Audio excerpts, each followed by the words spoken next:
Hello, everyone. Welcome to the Beer Garden. It is quite a special edition of this time's Beer Garden because it is going to be a Saturday meeting, 11th of November at Sha Tin. We don't have enough time to do the edition, so we're just having the live on YouTube. So this time, Nathan, Steve, and myself will be talking about our thoughts on today's race card. There will be a 10 race card at Sha Tin. There was a few shower in the very early morning in Hong Kong, but hopefully the weather is going to be fine in the afternoon, so the track condition is going to be good. So this time we will be talking about our selections. So maybe let us start with Steve. Which race you are going to talk about?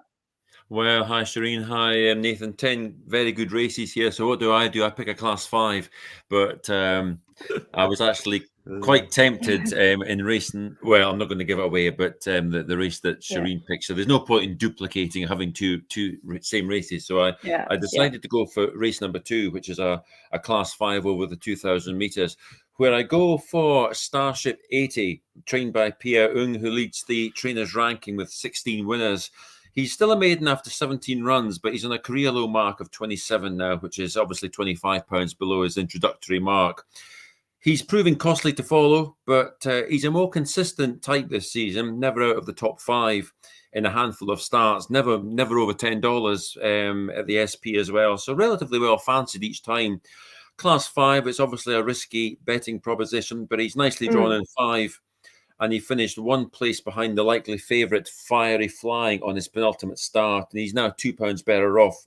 I liked his latest run. It was very good. He was beaten less than the length behind Jubilation from barrier 12 of 12. I think with a single-digit barrier, he would have won that race that day. And it's interesting that Karis Teton keeps the faith as well. I do have a concern. His best runs this season, both his best runs have come on dirt. He's had 14 runs on the green stuff, 3 runs on dirt. Does seem to have shown a slight preference. But go back to February this year, and he stayed on very well over track and trip to finish a never nearer 5th to Super Hong Kong. He was denied a clear run on more than one occasion in that race. He was also compromised. He was barrier 12 of 12, and that was a class 4. And he now runs off a £17 lower mark than that. The dangers, well, I've already mentioned one of them, Fiery Flying for Tony Cruz. He's another looking for his maiden win, but has gone close in 2 starts this season. He's a runner-up spot to Classic Archie on his seasonal return. And as I've mentioned, a place ahead of my selection when third to Kairos Unicorn over track and trip. Hugh Bowman, back from suspension, is an obvious bonus for the horse, but it's interesting that Karis Teton, booked the last twice, rides Starship 80, my selection. Lastly, but certainly not least, we have Happy Hero for Mark Newnham, first season trainer for Hong Kong. The Barnes switch from Dennis Yip to Newnham this season paid instant dividends. He won over the 1650 my meters at the city circuit only 10 days ago, but got no luck that day. If you watch the replay, poor Lyle Hewitson there just had no luck whatsoever. And in the unforgiving climate of jockey bookings, appears to have lost the right to Zach Purton, even though there was very little he could do in the circumstances. With the horses I've highlighted in barriers 5, 2, and 3, respectively, they all have their respective chance. There should be, there's no excuses. It's an interesting and, one of the more interesting class 5s, I think. You could also throw in Superb Daddy to bounce back after a rare below par run. But for me, I shall go for Starship 80 under Karis Teton. Yeah, I agree with you, Steve. Number 11, your banker, Starship 80. This horse is trained by Pierre Ng. He's really having a great start of the season, already ranking the top in the trainers' ranking here. And yeah, this horse is quite interesting. And 2,000 meters, this distance is also quite suitable for him. But I'm having number 3, one of your selections, Fiery Flying, as my banker. He will be jumping from gate 2 under Hugh Bowman. Usually, this type of heavy-weighted horses that will be ridden by Hugh Bowman, I will keep my eyes on him. And also, this stayer is doing quite well on the 2 starts in this season, and 2,000 meters looks really good for him. And another horse I would like to shout out will be number 2, Son of Mac 3 that will be jumping from gate 1.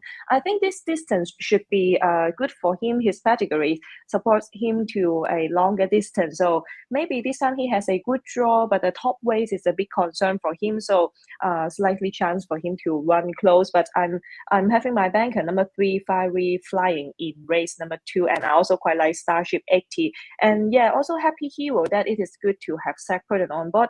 There were some excuses for him last time out, and I think he can also handle the Sha Tin ground. So I have quite similar thought with you, Steve. And what about you, Nathan? What do you think about race number 2?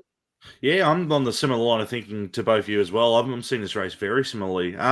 In terms of on top, I think I'd probably lean in Steve's favour just because of the price. I think you're getting a fair price here for Starship 80, about $7, $2.40 each way on the Jockey Club website. I think that's fair enough. Easy to tie this horse through Fiery Flying. You just go back to last start. They both ran in behind Kyrus Unicorn. Fiery Flying went on to run really well in a nice little tick over barrier trial behind Romantic Hero. But meanwhile, Starship 80, as Steve alluded to, came out really nicely on the all-weather circuit and was very unfortunate not to be winning that race. Got beat by the barrier. Jubilation was very good that day and got beat by a very good ride as well, if you don't mind. But barrier 5 this time gets a much suitable run. And you tie this horse back to Kyrus Unicorn. He was beaten 3.5 lengths. He was last around the turn. I thought he powered through the line really, really well. And then the other one was Fiery Flying. He beat him by 1.5 lengths. Does get a minor weight swing in that regard, but for mine, it's the barriers and a bit more positivity maybe by Karis Teton that may ensure Starship 80 getting a better run in transit. He's 17 starts without a win. That is a minor concern, but I think he's better than that. I think he's been a little bit unlucky in a few of his runs. He's through that splendid star form prior to that as well. I mean, that's decent enough form for a race like this. Draws to get a closer run, and I think he can definitely make an impact here over the 2,000 metres. Agree with Fiery Flying. I think he's your starting point in the race. I think he has to be. Hugh Bowman makes his return from a suspension. He's going absolutely great guns at the moment. Draws a soft gate, another one to be right there when the whips are cracking. And I've got no knocks about him. I think $3 is a little bit short. I think you can find a little bit of value outside him. And the other one I didn't mind was number 10, Happy Hero. Again, Zachy Purton jumps on this one. 2 starts back. That win at Happy Valley by this horse was sensational. You won't see a better eye-catching win to the eye at Happy Valley than what he produced. He was last round the turn, hard and ridden, looked gone. And Lyle Hewitson powered over the top of them all. It was an outstanding effort. Meets Fortune Triple again since that effort. And it was a little bit disappointing that day. I think a lot of pundits wanted to back up on him after that win, but didn't quite go to plan. But again, draw soft, gets Purton on. There's a lot to like about Happy Hero. But in terms of the price, I think Starship 80 shows a bit of value here at around the $7 mark. So happy to lean in Steve's favour in that regard. Yeah, that's good. So let me recap race number 2 for Steve. Banker number 11, Starship 80 with selections number 3, Fiery Flying, and number 10, Happy Hero. And now it's my time to talk about race 8. My selections here, that will be a class 4 over 1,600 meters over the mile. I'm having one of the a up and coming horse, number 6, Mr. Dapper, as my banker. It's really interesting that this 4-year-old trained by Douglas White, he made his Hong Kong debut last time out over 1,600 meters. We seldom see it for the preparation for the Hong Kong runners because usually the horses in Hong Kong may make their debut over a shorter distance. But this son of Tivasi was making the debut over the mile, and he did run well last time out. He showed an impressive turn of foot in the home straight, and he ran 4th. I think it was quite a good run for him because that race was won by Chang Chang Glory and also Master Hero the second, and also Asceticism. These 3 horses are the first 3, but that race was just dominated by the front runners. But Mr. Dapper, as a newcomer making a debut here, could show a good turn of foot. I think it was really impressive. And then after last time out, he had several good gallops during the morning track work. And I think this 4-year-old is really suitable for racing over this distance. So this time, keep running over the mile, and with Karis Teton on board from a good draw, I believe maybe at the beginning he may be staying in the midfield or even behind the leaders because of the second up. He already have a warm up here in Hong Kong. I expect him to improve as a young horse, as a 4-year-old. So hopefully this time he can run better than last time. So number 6. Mr. Dapper as my banker. And for the selections, number 8 as Standardism that I just mentioned before, he went third last time out, and I think this time Zach Burton keeps on riding him from a good draw. There should be some points for him to choose to ride this horse again. And he is trained by Pierre Ng, as we just discussed. Pierre Ng was just having a great start of the season, and also this horse is one of his up and coming runner from his stable. And although he is still nothing from 7 starts, but he could still run close recently over 1600 meters. So it is already proven that he can handle this distance well. And good to have Saffron on board from a good draw. So if he can run just like staying in the midfield, I expect him to show a great turn of foot. So he will be included in one of my selections. And the other horse I would like to include that will be number 10, Northern Beast, that ridden by Hugh Bowman. Hugh Bowman is going to return after the suspension, and he will have 8 mounts today. I think all of them looks quite good, and he is currently the favorite in the Jockey Challenge, and I think he's likely to win this. And one of his winning hope will be this horse that number 10, Northern Beast, in race number 8.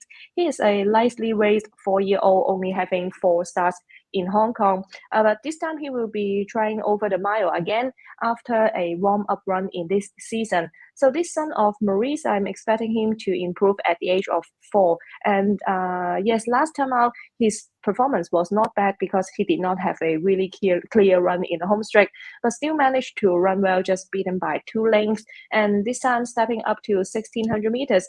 He already tried this trip last season as a 3-year-old, and he did run well. And also recently, Hugh Bowman partnered this horse to have some good gallops with in the morning track. Well, so I think he is able to perform better or even have a chance to win in this race. So I'm having number 6, Mr. Dapper, as banker, and with selections number 8 as Standardism and number 10, Northern Beast. What do you think about this race, Steve?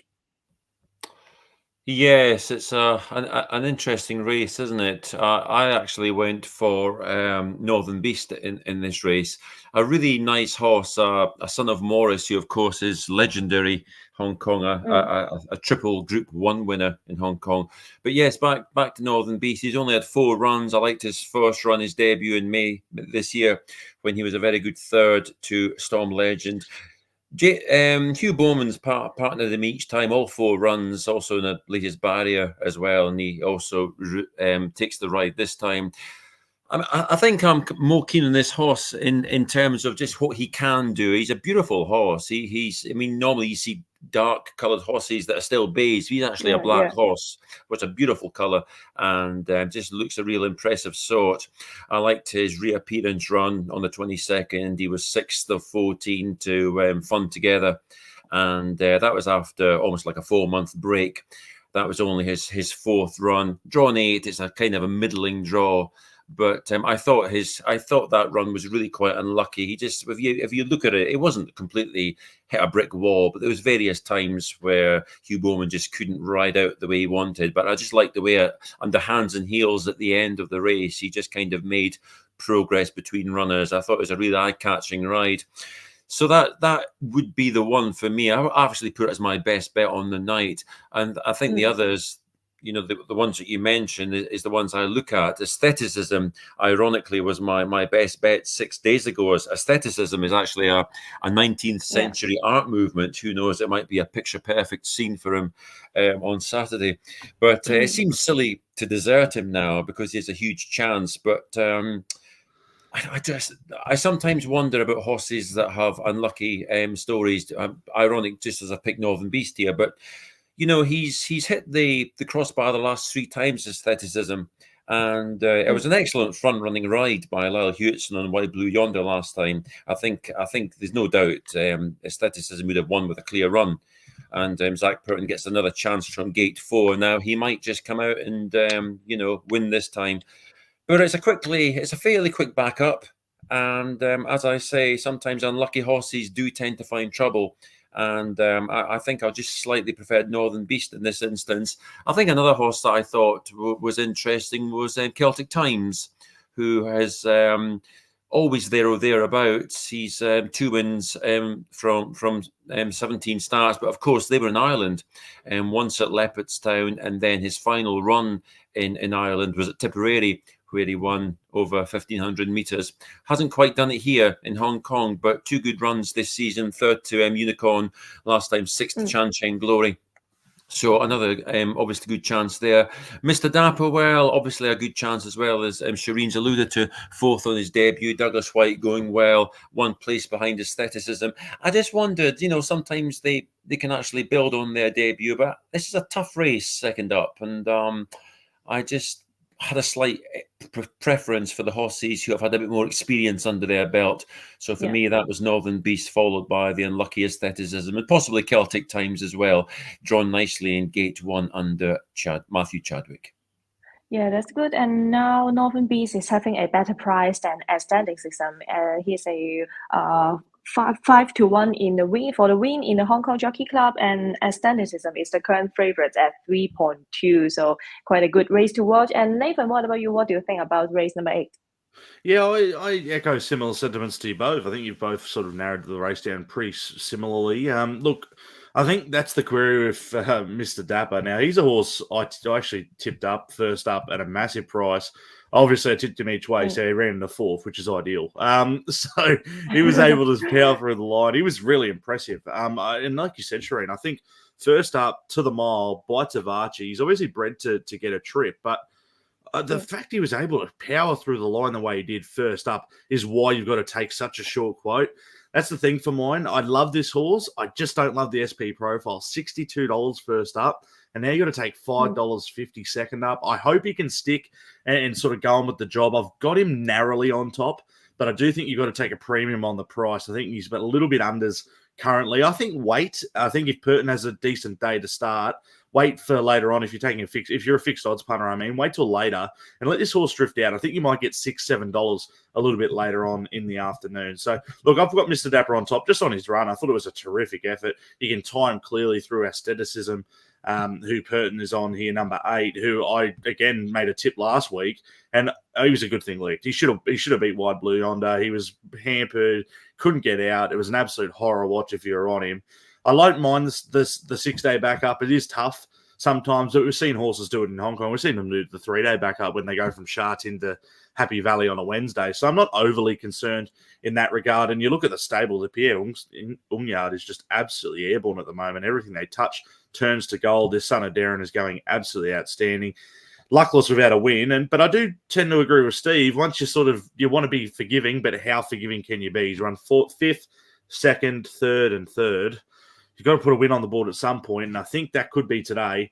Draws lovely in gate 4, Purton on. There's a lot to like about aestheticism, and I agree with Northern Beast as well. I think this horse is absolutely flying. That first up effort behind Fun Together was sensational. He's basically last, given none from barrier 13. You can take a bit of a sit here from gate 8. They'll go quick enough, and if there's something powering over the top late, over getting to the mile second up, it's got to be Northern Beast. With Hugh Bowman on board for the David Hall yard. If there's any money for this guy, follow the money. I think he might even start favourite as well. So I think there's a lot to dissect about this race, and I think we'll know a lot more closer to start time, which is where I'll probably starting to make my bets. But those are the 3 that I've really got a big opinion of. I think there's a really good class 4. Regardless of which one of these, hopefully, comes out and wins, I think it's a race you can follow with some confidence because there's a bit of depth here. As Steve alluded to, you can go back to the top of the page, look at a horse like Celtic Times. I've got a lot of time for him. Entrusted at his best, could run a bit of a race. So even Noble Win, there's a lot of different horses you can sort of look at and make a case for. But there's 3 in particular, I think, that have got some massive, massive upside. That's Mr. Dapper, Aestheticism, and also Northern Beast. Not sure which way I want to lean just yet, but I do think one of those 3 can definitely come out on top. Yes, I agree. It's quite a strong class 4 field in race number 8. Quite a lot of good miler here up and coming in Hong Kong. So hope to see them to improve on this today as Sha Tin. So now it's time for you, Nathan, to talk about the lucky last. Let's dive into that race. It's an absolute cracking way to end the card. It's a class 3 over 1,400 metres. It's a really, really nice race here with some really nice progressive types. We haven't seen the ceiling for a couple of days, and the one I've got on top is number 3, Joyful Hunter. Currently your favourite at around 4-1. I think that's a fair price. I think barrier 3 is ideal here. Lyle Hewitson jumping on board, this son of Darcy Brahma. His runs so far this campaign and prior to this campaign have been sensational. He was a back-to-back winner at Happy Valley over 1,200 metres. Looked like a horse that would appreciate getting to Sha Tin. His first up run, he was luckless behind Lucky Encounter. He got back, he sat wide, he powered through the line. He was trying to squeeze between runners, and the run never came until late. They ran good time, and that horse, Lucky Encounter, is going very, very well. I thought that was an impressive effort. Had a trial since, said back me next start, and the market agreed into $2.30 behind Taj Dragon, who just got a lovely run in transit from the inside draw, jumped, put himself right behind the leads, peeled out, and just proved too good. Won by 1.5 lengths, but Joyful Hunter, again, had no luck from barrier 7. He jumped, he was wide, he was raw, he's very, very green, but he's got ultra ability. I think this time gate 3 is perfect. If Lyle Hewitson can get in the jump, find a spot, maybe even top 4, top 6 in the run, one off the rail, I think he's going to prove very, very hard to beat. I've got a lot of time for Joyful Hunter. 2-time winner, as I said. I think he can make it 3-time. 1,400 metres at Sha Tin looks ideal and may even get further later on in the prep. I think he's a very, very impressive type. So Joyful Hunter goes on top with a bit of confidence. The two that I really like in this race, and you can sort of box them up in a quinella, is this one down the bottom, Kaying Cheer. Now, I tipped this guy first up when he won as a best bet. I thought he was really good that day. He beat home Ladies' Choice. That horse almost franked the form quite recently as well. And then subsequently came out and ran very, very well behind Telecom Dragon. That was back in class 4. Again, he jumped from a wide gate. He drew 11. He jumped. He went forward. And he was very, very bold to the line. He sort of made it at his own way, had a few horses attacking him late, but he still showed some grit to fight and get off the canvas. Draws gate 2 this time. I love that Keith Young gets to keep the ride here for the Pierre Young yard again. This trainer, he's got some great horses in his yard, and this one is no exception. I think they can jump from gate 2 with the 117 pounds on his back, absolutely no weight, and not a stack of speed in this race. I kept thinking in this race, where's the tempo going to lie? And I think it's about him. If he can jump from barrier 2, I think Kaying Cheer gets a very, very soft lead up on speed. I loved his trial after his run as well behind Kaying Warrior. I think, pardon me, Kaying Cheer, you can do a lot worse than the $7 as well. So if you want a little saver in the race, I think it's got to be him. He puts himself there, and I think he's going to be right in the finish. The son of reward for effort, give him a bit of a shout as well. And then the other one that I think on return can run a race is number 6, Flying Mojito. That's obviously Zach Purton taking the reins once again. He went out a winner at the end of last preparation. His trials coming back haven't been outstanding, but you trust this horse. He's a well-known commodity in Hong Kong now, 11 starts for 2 wins and 5 minor placings. You know exactly what you're going to get from gate 6. He'll jump. He might even go forward as well, find himself outside the lead or just very close to it regardless. This son of done deal. He's a 5-year-old. He's well-tried. He's well-raced. The David Hawlyard, when he combines as well with Zach Purton, you've got to be respecting. And the market hasn't missed him either at around the $7 mark. I think he's one of the main dangers as well. They're the main 3 I'm going to be betting around. But I do think Joyful Hunter's the horse here with the most upside and the most ability moving forward. I think he's better than Class 3 Company. I think he can go on with the job. I think he's a very impressive horse, Joyful Hunter, and hopefully he can put a space on them tonight, because if he can, he's going to beat a very, very quality field to do so. Yeah, I agree that number 3, Joyful Hunter, the current favorites in this field, looks really interesting here. At the age of 4 this season, he tried the Sha Tin track for twice, and he did chase well, and also especially last time over 1,400 meters, he was still performing well. So I think this time Francis Lui decided to put him racing over 1,400 meters. Is quite confident for him. So from a good draw with Lau Hewison on board, he is quite a reasonable favorite in the last. So he is also be one of my top on this race. And also I quite like the horse that Nathan just mentioned, number 14, Kaying Cheer. This time he will be up in class 3, and I think the lightweight is really good, a big advantage for him. So hopefully this up and coming horse will improve again. And also number 6, Flying Mojito, is really consistent. Maybe 1600 meters is a bit short for him, but as a first up for the season, trying over this distance is also quite good. And another horse I would like to have a quick mention will be number 1, Amazing Victory. Although a top weight and a wide draw, but he's still quite competitive in Class 3. I think he's quite a consistent horse that trained by Peter Ho last season. And this season he joined the Crystal Yacht and still performing quite well last time out from a wide draw again and the top weight. So this time I think he has a little chance to run close, but the draw is not easy to handle, but still a slightly chance for him. And one of the debutant here, number 5, Red Acclaim, that trained by John Size, written by Alexis Vidal this time, looks quite interesting. This horse is from UK. He was racing over the all-weather track at there, and he was quite consistent. And also, as a son of Acclaim, also doing quite well in Hong Kong. So I will also keep my eyes on the debutant Red Acclaim. But yeah, I agree that number 3, Joyful Hunters, looks the likely winner in this race. And what do you think, Steve, in race 10? Well, yes, you've kind of both hit it really, haven't you? I mean, I agree with Nathan. I think Joyful Hunter for me is the horse to follow here. He's a 4-year-old. He's unexposed. He won his first two runs at Happy Valley, the city circuit. Won both over 1200 meters, and he's been costly to follow. You could say this year, been beaten favourite twice, but hasn't done a lot wrong. 3rd of 9, then 3rd last time. And he's gone up a pound, annoyingly, for that, but a pound's nothing. He just looks to me like a horse that you look at the others in the race. This horse has upside. He's an improver. He's well drawn. He's got Al Hewitson on board. Francis Louis trained.